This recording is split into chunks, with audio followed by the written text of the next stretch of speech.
Bunga matahari. Ini bukan bunga matahari. Jangan salah bual. Ini bunga kertas. Okey, saya Hafiz Dosa. Minggu ini saya nak jumpa dengan seorang bos muda. Cantik macam bunga ni. Tapi sebelum saya jumpa beliau, bukan Mona Lisa saja pakai mask. Saya pun kena pakai mask. Saya nak jumpa dia ni. Kena betulkan. Okey tak bang? Okey, cantik.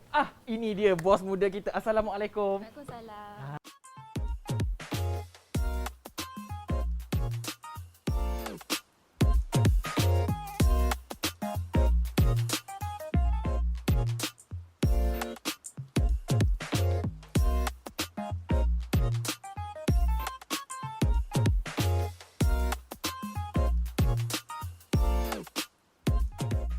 Inilah dia bos muda. Saya nak bagi terus peluang dekat Farah. Ceritakan bagaimana Farah boleh berikan inspirasi kepada anak muda tentang apa yang Farah lakukan. Saya difahamkan Farah lepas belajar masih lagi mencari peluang pekerjaan, tapi Farah ambil ini sebagai peluang untuk buat apa yang Farah rasa Farah boleh buat.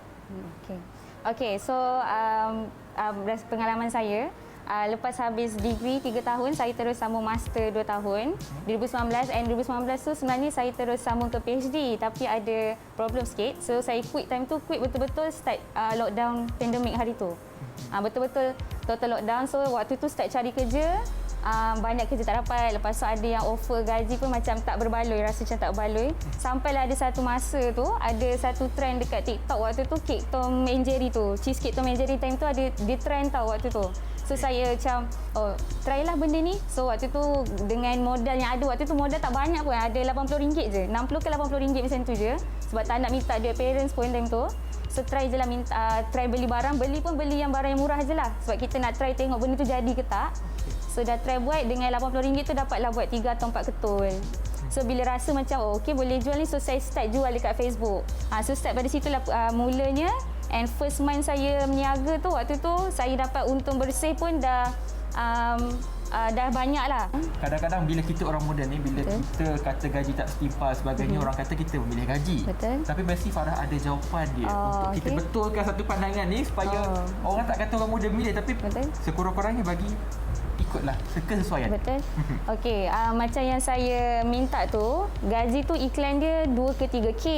So saya apply, and position dia memang tepat sebab position dia RA in Psychology, Research Assistant in Psychology, and saya ada pengalaman in Research Assistant pun 2 tahun lebih, sebab waktu saya study saya jadi RA juga.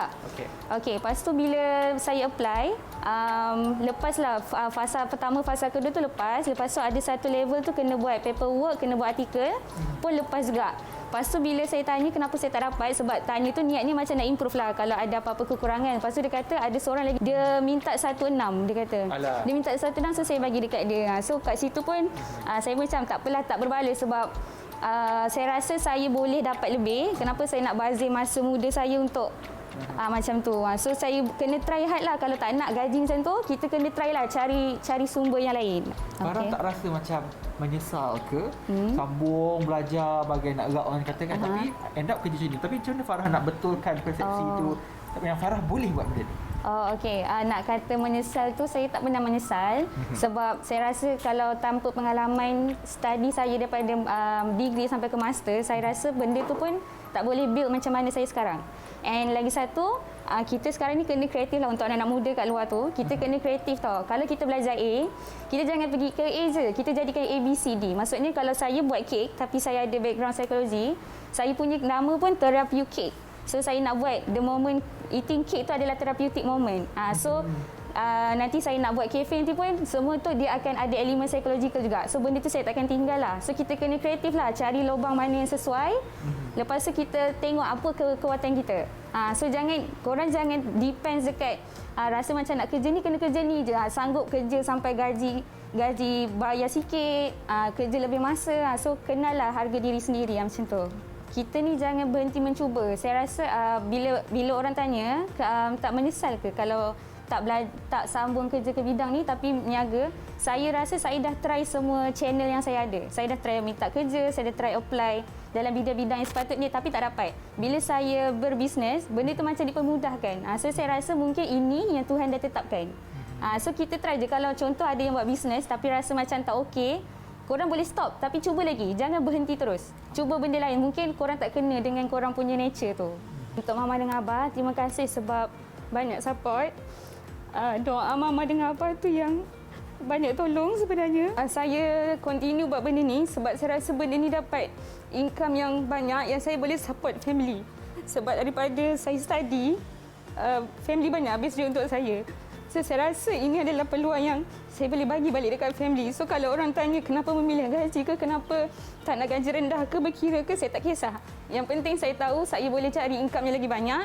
Kenapa? Kerana saya nak kena bazir kerja 2-3 tahun untuk pengalaman. Lepas tu gaji yang tak seberapa. So bila saya dapat buat benda ni, saya harap benda ni saya dapat kongsi sama-sama dengan family sampailah saya berjaya serta hari nanti.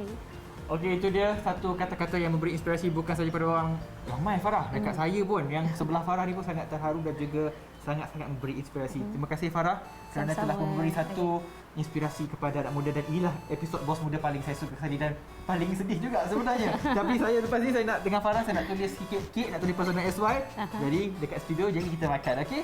Bah.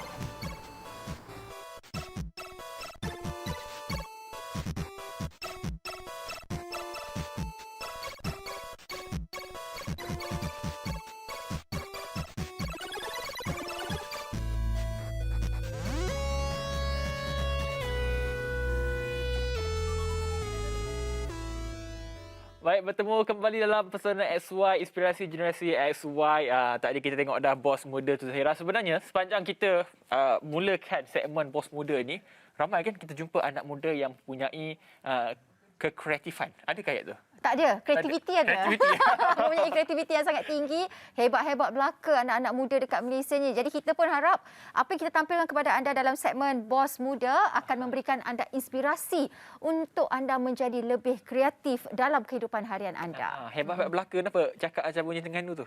Oh, sebab kita bawa orang Ganu, mai KL. Betul. Boleh tak? Lulus tak cakap Ganu ni? Boleh lah kita tanya dia. Dan juga kaitannya kita bawakan kepada tetamu ini, beliau menjadikan ibu beliau sebenarnya sebagai sahabat baik melalui perkongsian menerusi YouTube dia sendiri. Jadi kita perkenalkan kepada anda tetamu yang berada di studio, Marbita, apa khabar? Hai, khabar baik. Inilah dia orang Terengganu. Baik tak kat Terengganu, Zahira? Boleh tak saya cakap Ganu tadi lulus tak? Boleh lah, boleh. Bolehlah. Jadi bolehlah saya saing-saing dengan orang Ganu. Boleh, lulus selalu. Lulus lalu. Oh, gitu. Dia lulus lalu tu kira betul lah tu. Baik, kita bercakap awal segmen tadi cakap tentang persahabatan. Kita sebut juga berkaitan dengan persahabatan baik. Tapi sebelum kita bergerak kepada apa yang Mak Bita lakukan, saya tengok Mak Bita dengan maknya sangat rapat. Sangat macam best friend. Mungkin Mak Bita boleh ceritakan seberapa akrabnya Mak Bita dengan ibunya. Sebenarnya saya dengan mak saya ni macam anak mak tu macam jurang dia persahabatan. Kalau macam macam mak kan dia didik anak dari kecil, dia macam mula-mula dia didik sebagai anak. Tapi bila dah saya start dewasa tu, mak saya memang dia treat saya sebagai sahabat. Kiranya macam saya tak ada rahsia nak cerita dengan mak saya. Saya pergi mana, saya buat apa, saya berkawan dengan siapa, semua saya cerita dengan mak. Macam boleh dikatakan sejak saya sekolah menengah, saya anak yang bebas. Kalau kebanyakan anak kan zaman sekolah menengah belasan tahun, mak akan kawal, tak boleh tidur rumah kawan, tak boleh pergi sana dengan bebas. Tapi saya bebas. Saya boleh ke mana-mana, tidur rumah kawan kadang 2 hari tak balik rumah. Mak percaya saya sebab mak pun kenal semua kawan-kawan saya. Kawan-kawan saya pun dah macam anak mak saya. Dia orang bebas masuk keluar rumah. Jadi benda tu memang saya sangat-sangat menjadikan saya lebih rapat dengan mak saya sebab mak saya sendiri treat saya macam kawan dia. Mesti mak awak terharu. Dia macam kawan-kawan je, nak gosip ke, nak cerita pasal apa, masalah peribadi, tak ada rasa awkward langsung. Wow, saya suka perhubungan. Permulaan dia sangat baik. Ya, betul. Persahabatan. Okey, itu satu persahabatan dengan ibu Marbita sendiri. Tapi kita lihat Marbita sendiri, perkongsiannya di YouTube. Selain dengan rapat dengan Mak Bita juga merupakan seorang bekerja di Kuala Lumpur sebelum ini. Betul. Dan kembali. Ini kita nak katakan kepada semua tentang anak muda ini mempunyai kreativiti untuk mengubah masalah ataupun ancaman dan sebagainya kepada peluang lebih baru. Macam Mak Bita sendiri saya lihat sangat aktif menyediakan kandungan-kandungan di media sosial dalam talian ini. Mungkin Mak Bita boleh ceritakan macam mana permulaan untuk yakinkan diri boleh mula melalui apa yang Mak Bita lakukan sekarang.